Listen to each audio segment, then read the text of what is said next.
Hello guys, friends, देवियों और सज्जनों, आदाब, सलाम, नमस्कार।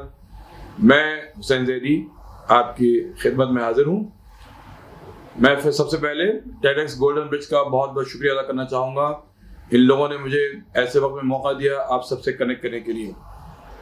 ये एक बेहतरीन प्लेटफॉर्म है जिसमें हम सब लोग इंटरेक्ट कर सकते हैं एक दूसरे के साथ में। मेरी शुरू से ख्वाहिश रही है कि मैं अपने इस मुल्क के जवानों को, अपनी इस पीढ़ी को, अपनी इस जनरेशन को कुछ ना कुछ एक ऐसा पैगाम दे जाऊं और किसी तरह से उनको ये मैसेज दे सकूं कि वो जवान, वो बच्चे लाइफ में आगे बढ़ करके बहुत कुछ हासिल कर सकें। See we all should know that life में हम सारी सर्कमस्टेंसेस देखते हुए अगर उनसे डर गए, घबरा गए तो पीछे रह जाएंगे, लेकिन अगर हमने उन सर्कमस्टेंसेस से आगे जाके मुकाबला किया तो हम जिंदगी में बहुत ज़्यादा कामयाब हो जाएंगे। I don't want to take more time of yours into all this nitty-gritties and the big fundas and principles of life. मैं आपको सिर्फ बताना चाहता हूँ कि लाइफ में अगर आपने 3 सिग्नल समझ लिए कि ग्रीन क्या होता है, रेड क्या होता है, ऑरेंज क्या होता है, और आपने उनको ठीक से अपने जीवन में इंटरप्रेट कर लिया, then believe me, nothing can even stop you from becoming successful, not even your तकदीर। बिल्कुल आप अपनी तकदीर को चेंज कर सकते हैं अगर आपने ये 3 सिग्नल्स को इंटरप्रेट करना सीख लिया। फॉर एग्जाम्पल, सिग्नल लाल है और आपने रेगुलरली ड्राइव करके चले गए तो क्या हुआ? सामने से ज्यादा डंपर आपकी बाइक उड़ा देगा, गए आप लाइफ में अस्पताल में जिंदगी में पड़े रह गए। लेकिन अगर आपने सोचा लाल है, मैं कितनी भी जल्दी में हूँ, मैं 30 सेकंड रुक जाऊं, लाइफ में आप वो 30 सेकंड रुकना आपकी जिंदगी को बचाएगा, आपके सारे लोगों की हिफाजत करेगा। यही बात आप याद रखिए कि जिंदगी में अगर आपको रिस्क नहीं लेना है और जिंदगी में आपको पूरी तरह से जाके अपने खतरे में नहीं डालना है, ये अगर आपकी समझ में आ जाए तो ये आपकी सफलता की पहली सीढ़ी है। और अगर आपने जब देखा ग्रीन है, मतलब इस वक्त भी अगर आप जा रहे हैं तब भी सोचे कि दूसरे रेकलेस लोग हैं जो शायद उस गलत तरह से क्रॉस कर रहे होंगे, तो आपकी जीवन में वो लोग खतरा ना पैदा हो जाए। ग्रीन में भी संभाल के जाइए, बट संभाल के जाइए, because you should remember that safety के ओनर्स हमेशा आपके ऊपर है।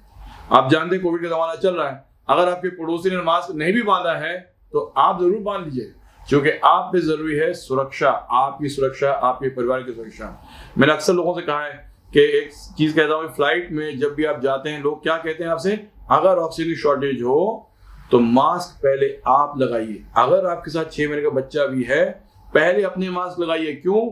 अगर आप बच गए तो उसको आप बचा लेंगे, और अगर आप ही नहीं बच पाए तो उसको आप कैसे बचाएंगे? सो जिंदगी में याद रखिए, ग्रीन सिग्नल को भी इसी तरह इंटरप्रेट करिएगा। और वैसे I will tell you, life में सबसे बेस्ट चीज है कि अपने आप को आप येलो जोन में रखिए। ऑलवेज केयरफुल, कॉशियस, संभाल के डिस्क्रीटली चलने का नाम लाइफ है।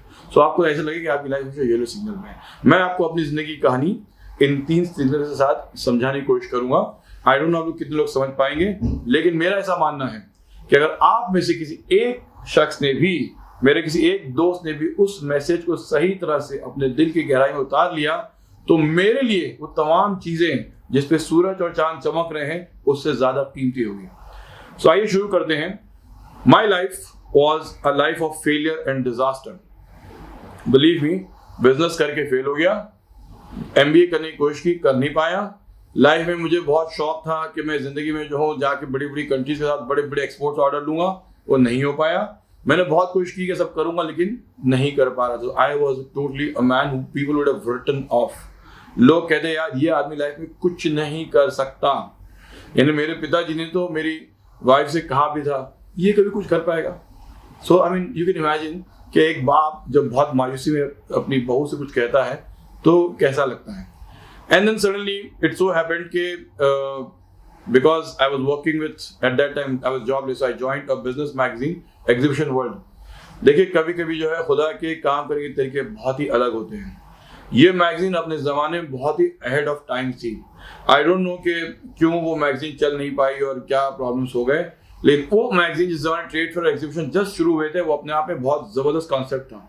मैं उस मैगजीन में काम कर रहा था, लेकिन वो मकसद, वो एक डिवाइन डिज़ाइन उसमें ये था कि वो मैगजीन मुझे लिखना सिखाएगी, वो मैगजीन मुझे जर्नलिज्म के बेसिक कानून बताएगी, वो मैगजीन मुझे बताएगी कि even if you are a writer, आपको जिंदगी में मजदूरी कभी नहीं छोड़ना है। So I was living in those days in Thane, और ये मैगजीन थी कांदीवली में। आप सोचिए 2.5 hours ट्रैवलिंग वन साइड, यानी 5 घंटे मैं ट्रैवल करने में लगा था रोज।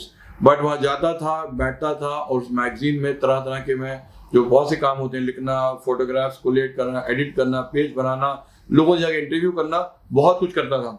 तो उस मैगजीन में मैंने अपने आप को एक टॉप लेवल के एग्जीक्यूटिव से लेकर के एक ग्राउंड लेवल के प्यून तक के हिसाब से मैंने काम किया। मेरे बॉस मुझसे बहुत खुश थे, मिस्टर कीर्ति दोषी उनका नाम था। मैं आज भी कहीं मिलेंगे तो मैं वाकई उनसे मिलकर उनकी चरण स्पर्श करना चाहूंगा। He was a fantastic man and he gave me lot of freedom to grow. But वो जो बिजनेस मैगजीन में काम करते वक्त ना संतुष्टि नहीं थी, वो सेटिस्फैक्शन नहीं था। And I was in my green zone of my life, no sorry, I was in yellow zone of my life, जहां पे मैं केयरफुली बढ़ रहा था, but I was not going to go out full out and do something, because ये छोड़ना नहीं चाहता हूँ, कोई और अपॉर्चुनिटी है नहीं, तो let's stick to this yellow zone in my mind in those days. फिर एक मौका आया और मुझे एक अखबार में काम करने का मौका मिला। पहले मैंने कुछ फ्रीलांसिंग स्टोरीज की, मैंने बॉम्बे टाइम्स के लिए फ्रीलांस किया, मैंने ब्रिट्स के लिए काम किया, मैंने और बहुत से अखबारों के लिए फ्रीलांसिंग स्टोरीज की, and I got some bylines for myself. And then came a time के मुंबई में एशियन एज बॉम्बे ब्यूरो खोल रहा था। एमजे अकबर चाह रहे थे कि बॉम्बे ब्यूरो एशियन एज का स्थापित किया जाए, और तब उनके यहाँ रिक्रूटिंग हो रही थी। वो जमाना मुझे आज भी याद है, 1 अगस्त 1995, बहुत तेज बारिश हो रही थी। मैं आपसे यही बताना चाह रहा हूँ कि मेरे लिए एक वॉक इन इंटरव्यू का मौका है। एमजे अकबर खुद मुंबई में उपस्थित हैं और वो लोगों का इंटरव्यू कर रहे हैं, और तेज बारिश, मुंबई की रेलें बंद है, मैं थाने में से ट्रैवल नहीं कर पा रहा हूँ, बट मुझे वो इंटरव्यू पहुंचना था। किसी तरह से स्ट्रगल कर करा के मैं एमजे अकबर के पास इंटरव्यू पहुंचा। You know what did he say the first thing? He said thanks for showing up. यानी मेरा पहुंच जाना ही मेरे लिए सबसे बड़ा पॉइंट था मेरे फेवर में, कि जब उन्होंने मुझसे कहा कि थैंक्स फॉर शोइंग अप, मैं खुश हुआ, और फिर उसके बाद हमारी इंटरव्यू काफ़ी पॉजिटिव चला। यानी कभी कभी इट्स बेटर दैट आप पहुंचें, आप उस चीज़ पे काम करें और उस मिशन को अधूरा ना छोड़ें। सो वेल, मैं काम पे लग गया। एशियन एज में उस जमाने चूंकि नया नया अखबार था, हम हर रोज कम से कम 4 या 5 कहानियां कर रहे थे। We were doing civic reporting, हम एजुकेशन कर रहे थे, हम जो है कभी कभी दूसरी जो ट्रांसपोर्ट की स्टोरीज थी वो कर लेते थे, हेल्थ बीट में कभी कभी केम हॉस्पिटल जाना, सेंट जॉर्ज हॉस्पिटल जाना, वो सब भी कर लेते थे। So there was no restriction of beat. हालांकि मैं एजुकेशन करना ज़्यादा पसंद कर रहा था, बिकॉज मैं चाह रहा था कि मेरे कहानी से, मेरी लेखनी से, मेरे रिपोर्टाज से यंग जनरेशन की ज़िंदगी में कोई ना कोई फ़र्क पैदा हो जाए। I could make a difference in the life through my reporting. So मेरा झुकाव एजुकेशन रिपोर्टिंग की तरफ था। हालांकि मुझे पॉलिटिक्स भी बहुत पसंद थी, बिकॉज मैं जिंदगी में चाहता था कि मैं अपने भ्रष्ट नेताओं को एक्सपोज करूं। किस तरह से वो करप्ट पॉलिटिशियन जो हमसे भीख मांग मांग के हमसे अपना वोट लेते हैं, कैसे ही उस गद्दी पे आते ही हम सबको ठुकरा देते हैं और हम सबको बेवकूफ़ बना देते हैं। एक्चुअली मैं अपनी वाइफ से अक्सर कहता था कि जो हम लोग रास्ते में जाते वक्त जो बड़े बड़े पोस्टर्स देखते हैं ना, जिसमें पॉलिटिशियन हंस रहे हैं, मुस्कुरा रहे हैं, मैं अपनी वाइफ से कहता था एक्चुअली वो हम पे हंस रहे हैं। देखा बेवकूफ़ों, तूने हमको वोट देके जिताया, आज हम तुझ पे हंस रहे हैं। सो सवाल यही होता है कि हम लोगों को बहुत केयरफुल रहना चाहिए। I want to make a difference in politics as well. So मैं वो सारी चीज़ें कर करके सोच रहा था लाइफ में आगे बढ़ूँ, लेकिन फिर वो एशियन एज में I was not able to carve a niche for myself, and I didn't want to remain in yellow zone forever. 2.5-3 साल हो गए थे वो येलो जोन में, अब मुझे आगे बढ़ना था। इत्तेफाक से मुझे इंडियन एक्सप्रेस से कॉल आ गई ना। मैंने ये वाकया और ये स्टोरी कई बार सुनाई है कि इंडियन एक्सप्रेस में चूंकि उस जमाने मोबाइल थे नहीं, तो they have to call in the landline. सब इन्होंने साई सुरेश शिवस्वामी ने मुझे फ़ोन किया, और उन्होंने मुझे सलीम के नाम से फ़ोन किया। सलीम बोल रहा हूँ, और मुझे इंडियन एक्सप्रेस के फर्स्ट आवर में आके मिलो। आई थॉट क्राइम तो करता ही था, मैंने कहा चलिए जाके मैं मिल लेता हूँ और देखता हूँ कि क्या स्टोरी मिल रही है। अब इंडियन एक्सप्रेस के फर्स्ट फ्लोर पे जब मैं जाता हूँ तो वहाँ की सिक्योरिटी मुझे मिलने नहीं दे रही है, घूमने नहीं दे रही, कुछ करने नहीं दे रही है। वेल, इतनी देर में साई आ गए, और साई ने आके मुझको मेरा इंटरव्यू लिया, मुझसे बात की, और उन्होंने कहा कि आपके लिए एक ही जॉब यहाँ पे खाली है, क्राइम रिपोर्टिंग की। You can't do education, you can't do politics, you can't do anything else, but you can only do crime. So then what happened was कि मैंने साई की ये बात सुनी, और to be honest, I wanted to get this job for Indian Express. My wife was working in Times of India at that time, and despite working Times of India, she told me, Hussain, इस वक्त लोग जो हैं Indian express में काम करने के लिए लोग बहुत ज़्यादा शौक रखते हैं। सो मैंने कहा अच्छी बात है, मैंने अपनी वाइफ की बात मान के ये जॉब मैंने चूज कर ली and believe me I did not even ask कि मेरी सैलरी कितनी होगी। काम पे लग गया और फिर मैंने पूरी लगन से काम करना शुरू की। ये मेरे लिए ग्रीन जोन था, नथिंग शुड स्टॉप मी। यानी अगेन ऐसा कि मैं तब भी थाने में ही रह रहा था और मेरे लिए इंडियन एक्सप्रेस नरमन पॉइंट पे बहुत दूर था। और आप याद रखिए कि उस जमाने में जो है रमजान भी शुरू हो गया था, मुझे रोजे रख के जाना होता था और दिन भर रोजे की हालत में काम करना होता था, but I was not willing to stop. अब हुआ जमाना ये कि जब क्राइम जर्नलिज्म शुरू की तो मैंने नए लोगों से मिला, नए इंटरव्यूज किए, नई नई कहानियों पर रिसर्च करना शुरू की, अपने लिए नए सोर्स बनाए और मैंने एक नया तरीका इख्तियार किया क्राइम जर्नलिज्म करने का, जिसमें no stories completed unless you get all the sides. जब तक मुझे अक्यूज की फैमिली तक ये ना कह दे कि we are innocent, we are framed, police के पास कोई केस नहीं है, तब तक मेरी स्टोरी खत्म नहीं होगी। और अगर I am doing some story where cops के खिलाफ मैं लिख रहा हूँ या उनको क्रिटिसाइज कर रहा हूँ, I will make sure that I will get a quote from cops as well.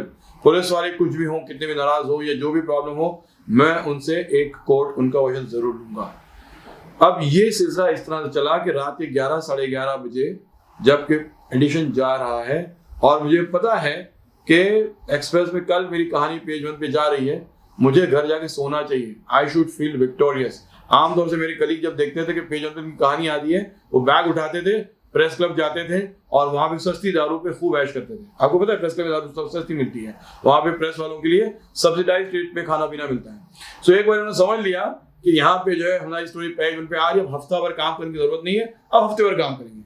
लेकिन मैं इनसिक्योर था, मैं चाहता था कि जॉब मेरे हाथ से जाए। कभी कभी ना, you should try to use your insecurity as your propulsion. It will propel you further, it will push you further. आपने कभी देखा होगा ना, offence is the best form of defence. ये क्यों कहते हैं? क्योंकि अगर आप घबरा गए, अगर आपको इस वक्त एक टेम्पररी सेटबैक ने पीछे कर दिया, तो लाइफ में आप आगे बढ़ नहीं पाएंगे। आप जब भी अपने आप को महसूस करें कि आप घिर गए हैं, आप दब गए हैं, आप लाइफ में थोड़ा चैलेंज फेस कर रहे हैं, then you should try to go further. You should launch an all-out aggressive attack. बस यही वक्त था कि जब मैंने कहा कि अगर मैं इनसिक्योर हूँ, इस इनसिक्योरिटी को रहने नहीं दूंगा। I also had other problems. आपको पता है मेरे जो सारे कलीग्स थे बहुत बड़े बड़े स्कूलों से आए हुए थे, कोई सेंट जेवियर से पढ़ा हुआ था, किसी ने कहीं और से जर्नलिज्म किया था, और मैं छोटा मोटा बंदा, मतलब जो एक नॉन कॉन्वेंट स्कूल से पढ़ा हुआ, चेतना कॉलेज ऑफ कॉमर्स से कॉमर्स पढ़ा हुआ ना, तो मैंने बीएमएम किया था और मेरी अंग्रेजी बहुत बड़ी शेक्सपियर लिटरेचर अंग्रेजी की स्टाइल की थी। सो ये सारी चीजों को, इन सारी कमजोरियों को मैंने अपनी कमजोरी नहीं रहने दिया। I try to convert them into strength for myself. I started trying to be more hard working, ताकि अगर मेरी अंग्रेजी अच्छी नहीं है तो I will read lot of books, I will improve on my language, I will try to read lot of news reports. अगर मुझे इस बात का ख्याल है कि शायद मैं ज्यादा अच्छा नहीं लिख सकता, तो मैं और लोगों से हेल्प लूंगा और वो लोग मुझे हेल्प करेंगे इस कहानियों को अच्छा लिखने में। For example, my wife, she was already established journalist, she immensely help me in writing news reports. And तब मेरी कहानी में एक बहुत जबरदस्त चमत्कार हुआ। आपको पता है ये चमत्कार कैसे होता है? जैसे कभी कभी आपने देखा होगा कि आप ग्रीन सिग्नल खत्म होने वाला है, लेकिन बीच में वो जो है कांस्टेबल आके नहीं आप जाइए, जल्दी जाइए, तेज तेज जाइए। मेरी लाइफ में वैसा चमत्कार कैसे हुआ?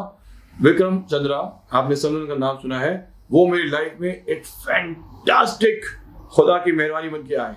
उनको लिखनी थी सीक्रेट गेम्स, वो जो आपने देखी है चल रही है नेटफ्लिक्स पे, फैंटास्टिक चीज है, नवाजुद्दीन सिद्दीकी की और सैफ अली खान की। विक्रम चंद्रा ने उनको अपनी किताब पे रिसर्च करनी थी। सो हम लोगों ने अलग अलग जाना शुरू किया। मैंने उनको कभी दगड़ी चाल ले गया, अरुण गवली से मिलाया, मैंने कभी जो है उनको करीम लाला से मिलाया, और मैंने उनको बहुत अलग अलग जगह लेके चला गया। अब आप ये देखिए कि विक्रम चंद्रा ने मुझसे, देखिए दोस्तों से आदमी बहुत कुछ सीखता है। ये बात याद रखिएगा कि एक बहुत मशहूर विद्वान ने कहा था कि इंसान जो है अपने मित्र की राह पे चलता है। तो यानी इसलिए जो कहा जाता है कि अच्छी सोबत इंसान को अच्छा बनाती है और बुरी सोबत इंसान को बुरा बनाती है। मुझे विक्रम चंद्रा से मित्रता के बाद ये जमाने और सालों तक नहीं पता चला था कि एक्चुअली उनकी मित्रता मुझे कैसे फायदा पहुंचा रही है। उन्होंने, चूंकि वो यूएस में थे, वो कैलिफोर्निया से आया करते थे हर साल में 2 बार, वो बहुत बढ़िया बढ़िया किताबें लाते थे। यानी आप यकीन जानिए कि किताबों का पावर क्या होता है, मैंने उस जमाने में सीखा। वो सारी बहुत डीप, बहुत कॉम्प्रिहेंसिव, बहुत प्रोफाउंड किताबें पढ़ी, और वो किताबों को पढ़ते पढ़ते जो है वो किताबें मुझ पर रब ऑफ कर रही। I could really read learn, जो मेरा माइंड सेट था, जो पर्सपेक्टिव था, it was truly becoming deep, it was truly becoming very comprehensive for me to understand the world politics. मैं जानना चाह रहा था कि दुनिया में कैसे सारी एजेंसीज वर्क करती हैं, लॉ इन्फोर्समेंट कैसे काम करती है। और उसका नतीजा ये हुआ कि अपने फीचर्स में I started writing about MI6, I started writing about Scotland yard, French police के बारे में, FBI के बारे में, और फिर मुंबई पुलिस को कंपेयर करने लगा। यानी लोगों को ये लग रहा होगा कि ये मैं कहाँ से कर रहा हूँ, क्योंकि इस वक्त गूगल भी नहीं थी। तो उस गूगल के अलावा भी जो है मैं काम कर रहा था और ये चीज़ें पढ़ पढ़ के मैं लिखते जा रहा था। ये हेल्प मुझे विक्रम चंद्रा से मिल रही थी। उसके बाद आपको पता है मेरे जितने भी अपने अंदर के कॉम्प्लेक्सेस थे लिखने के बारे में, या जो मेरी सिक्योरिटीज थी, मेरा लैक ऑफ कॉन्फिडेंस था, मैं विक्रम के सामने बैठ करके अपने दिल की हाल बयान करता था। आप लोगों को शायद आपने देखा होगा विक्रम को बोलते हुए या जानते हुए, आप लोग देखेंगे कि विक्रम जो है बहुत कामली बात करते हैं, उनको गुस्सा आता ही। I have not seen angry I think more than once in this 25 years of my association. एक बार उनको एक ही बार गुस्सा आया था जब किसी जर्नलिस्ट ने उनके साथ बहुत अपशब्द किया थे और बहुत बुरी बात कही थी, बट उस गुस्से में भी अपनी कामनेस खोई नहीं। ही वाज वेरी बैलेंस्ड और बहुत कामली और बहुत अच्छे से बात कर रहे थे। तो whenever I used to go to Vikram Chandra and used to go and talk to him कि विक्रम मुझे ये प्रॉब्लम आ रही है, ये समझ में नहीं आ रहा, ये कैसे करें, तो जब विक्रम मुझे हैंड होल्डिंग करते थे, मुझे बताते थे। मैं आपको इस कहानी के जरिए ये बताना चाह रहा हूँ, आप सबकी जीवनी में एक ऐसा दोस्त होना चाहिए जिससे आप बैठ के अपने दिल का हाल बयान करें, जिसके बाद आप जाके कहें यार इसको क्या करें। देखिए आजकल मैंने व्हाट्सएप पे देखा है, लोग बोलते हैं यार बैठ के शराब पिया करो, दोस्तों के साथ में जाम टकराया करो, और ये सब बेवकूफियां हैं। आई एम टेलिंग यू कि ये अगर अपनी इस प्रेशियस जिंदगी को, प्रेशियस लोगों के अपनी मुलाकातों को अगर आप सिर्फ शराब के जाम में खोना चाहते हैं, दैट्स योर चॉइस। लेकिन to me it is destruction. यानी वो ऐसे ही डिस्ट्रक्शन है जैसे आपने अपने हाथ में एक नुकीला चाकू ले लिया है और थोड़ा थोड़ा अपने को मार रहे हैं और कहीं कहीं से खून बहा रहे हैं। आप जिंदगी में ऐसा वही कर रहे हैं। So what you should do, you should have friends जो इंटेलिजेंट हो, आपसे ज्यादा स्मार्ट हो, आपसे ज्यादा इंटेलिजेंट हो, आपसे दुनिया को समझते हो, और इस दुनिया में जब आपसे बात करें तो उनके जबान से ज्ञान के समंदर फूटना चाहिए। सो ये एक दोस्त, ये एक मेंटोर, ये एक शख्स आपको कैसे गाइड करता है, आप अब देखिए।